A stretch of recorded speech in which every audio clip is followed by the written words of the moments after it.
So in this video we're going to be talking about extracting hero IDs from Dota 2.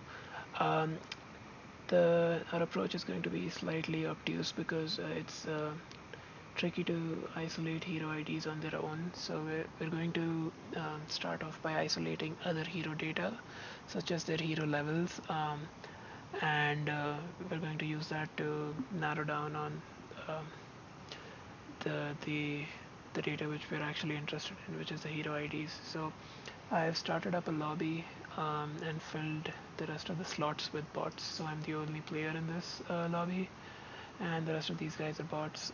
The good things about lobbies is that you can use cheats.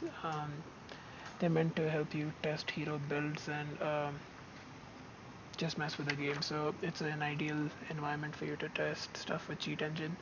So let's start off by isolating our heroes level.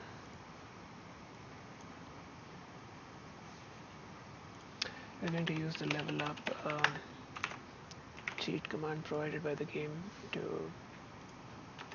change our level.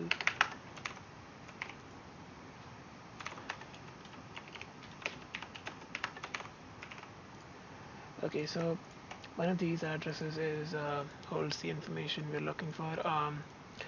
This is going to involve some trial and error. So if you end up with an address which satisfies all your criteria but which doesn't has any instructions accessing it, you'll just have to move on to some other address. Um, yeah, so I'm just going to use the one which I know will work, but I had to use quite a bit of trial and error to get to this. Yeah, I think this is the one. So what I ended up doing was taking this address and searching in its vicinity. So I give this memory range. I gave form this small memory range around this address and search for my hero's ID, which is 22.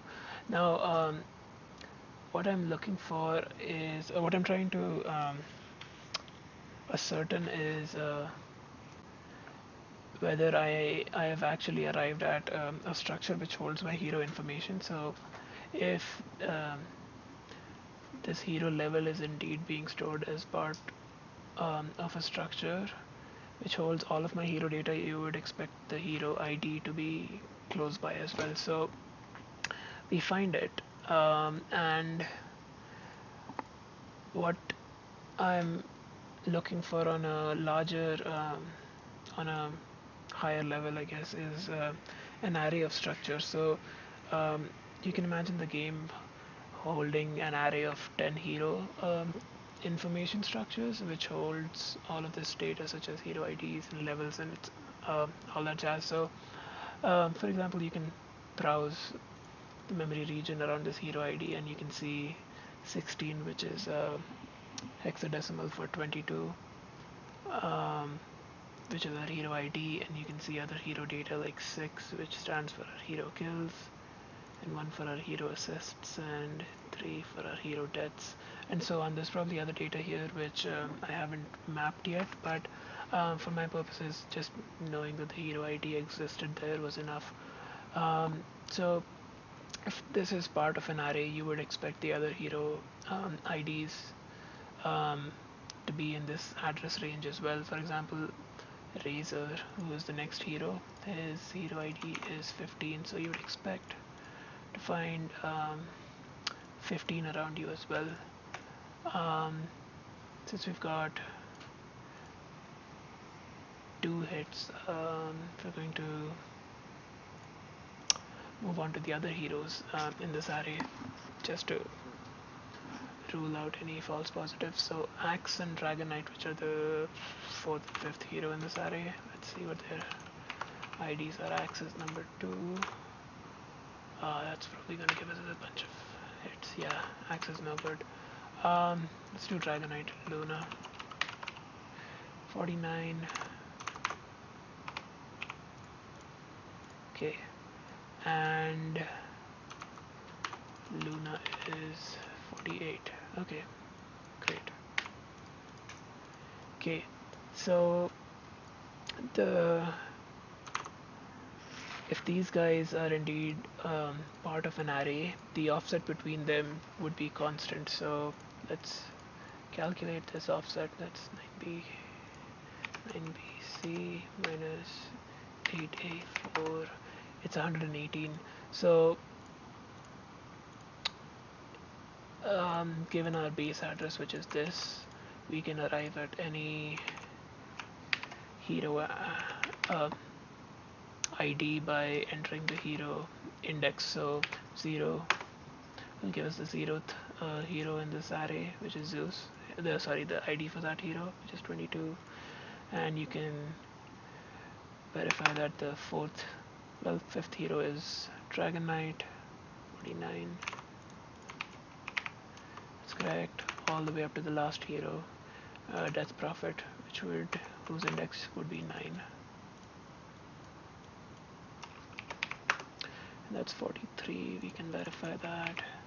Yep, 43 is Death Prophet. So um, once we have our once we have a pointer chain to the first hero in this the first hero ID in this array, we have access to the rest of them through this offset, which is 118. So what we're going to do is see if we can come up with this pointer chain.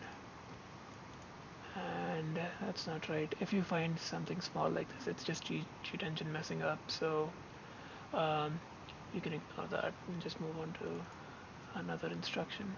That's more like it. So you can see that RCX is 0 and RAX is the actual base address, and 14 is our offset. Make sure you note all these offsets. So we're gonna search for this base address. You will have to reset this range.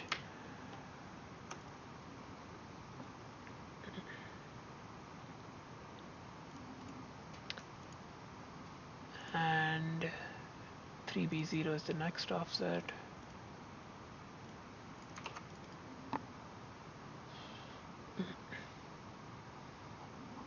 And you should find a static address at that point. So given this offset from the base of the client module, you can just form a pointer chain with those offsets you just found. And there we have it, a pointer chain to the first hero ID in the array. We'll call this hero 0, and you can add pointer chains for the other heroes in the array as well, which would be, you'd have to repeat what you did for the first hero and just add the offset. That's, it should be hero 1 all the way up to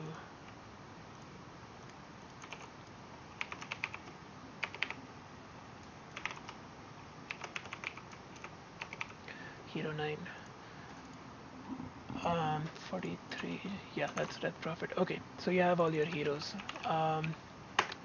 and that's a big chunk of what you were looking for. But if you end up going this route, you don't know what hero is yours. Like, you don't know which team you belong to. So if you need to send this data to a website to calculate which hero would be the best pick in this situation, you would need to know which team you're on, and you can't use this data to calculate that, because all you get from this is hero ID. So our way of working around that would be to use this other data which the game provides, which is the hero gold. I noticed that the hero gold address is different for based on which team you're playing on. So if you're on the Radiant side, you would have it stored at an address which would be different when you play on the Dire side. So we shall look at that in the next video.